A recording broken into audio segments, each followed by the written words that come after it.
Aš esu Urtė Karklienė, Oxlabs tvarumo vadovė. Oxlabs tai yra IT kompanija, kuri užsiima viešųjų duomenų rinkimu internete, teisingiau teikia infrastruktūrą klientam, kad galėtų rinkti viešuosius duomenis internete.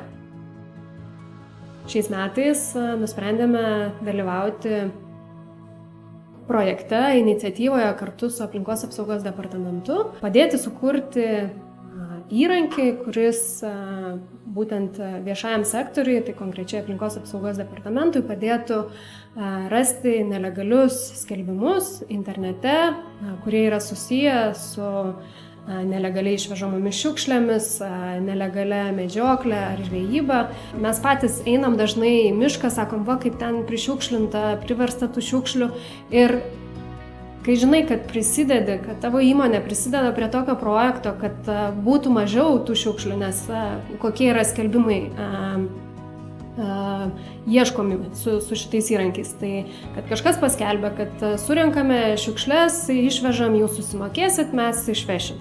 Ir dažnai žmonės galvoja, va, čia geriausia kaina, tai va, čia labai geras sprendimas, aš būsiu atsikratę šiukšlių, mano sąžinė švari, bet gali būti, kad tos tavo šiukšlės ir bus miške, nes būtent pasirinkai patį pigiausią tiekėją, kuris nėra licencijuotas ir negali tą veiklą užsiimti. Susisiekė Kurk Lietuva, nes jie turėjo irgi projektą su Aplinkos apsaugos departamentu ir kadangi jau turėjom patirties su tokiais projektais, jie tikėjo, kad mes galėtumėm padėti ir šitam projekte, tai mūsų kolegos savanoriškai pasirinko, kas norėtų prisidėti prie projekto dalyvavimo ir projektas užtruko maždaug pusę metų. Šis bendradarbiavimas plečiasi ir už įmonės ribų į Lietuvą ir mes tikime, kad mūsų tiesioginiai technologiniai įgūdžiai mums leidžia padėti ir Lietuvai, o padėjimas Lietuvai reiškia pagalbą ir pasauliui per gamtos apsaugą.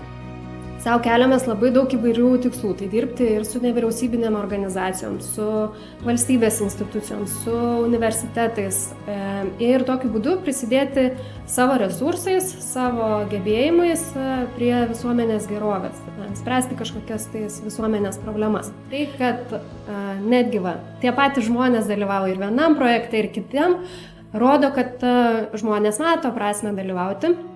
Tose veiklose nepavargsta, nenusivilia ir tas tęsiasi. Tai aš manau, kad tas dalyvavimas ir tai, kad darėm antrą projektą ir jame lygiai taip pat aktyviai dalyvavo žmonės ir norėjo prisidėti, tai savaime rodo, kad tai yra prasminga.